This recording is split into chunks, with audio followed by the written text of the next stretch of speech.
Bir ko'raychi, qaysi ishchimizning bazmi ekan? Mariya, men darhol yuvinish xonasiga bormasam bo'lmaydi? U qayerda ko'rsatvor? Asosiy zaldan shunday o'ngga burilganingda birinchi eshik. Nega kelding? Seni kim taklif qildi?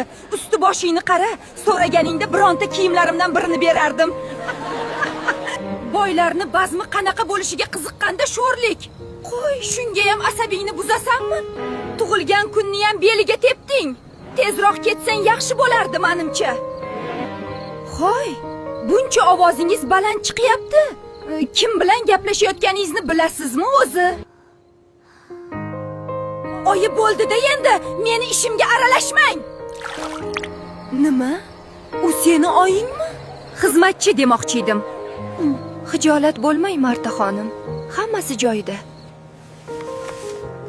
Hurmatli o'quvchilar, shaharchamizning eng saxiy insonlaridan biri James Jack kollejimiz uchun $100,000 xayriya qildi. Biram saxiysiz, dadajon. Sizni juda yaxshi ko'raman. Yana bir qulay imkoniyat. Qo'ldan chiqaradigan ahmoq yo'q. Endi esa so'z navbatini kollejimizning eng oldi talabalaridan biri James Jackning qiziga beramiz. Ha, havasing kelyaptimi? Tuya hammomni orzu qilibdi.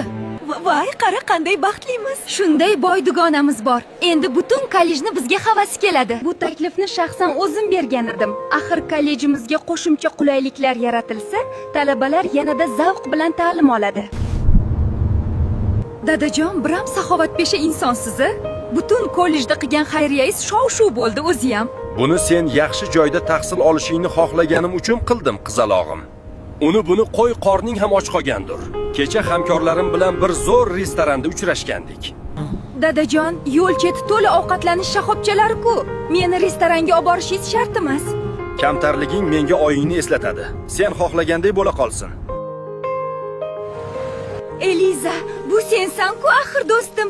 James Jackning haqiqiy qizi senmisan? Ko'zlarimga ishonmayman. Faqat bu sirni hech kimga aytmaslikka va'da ber.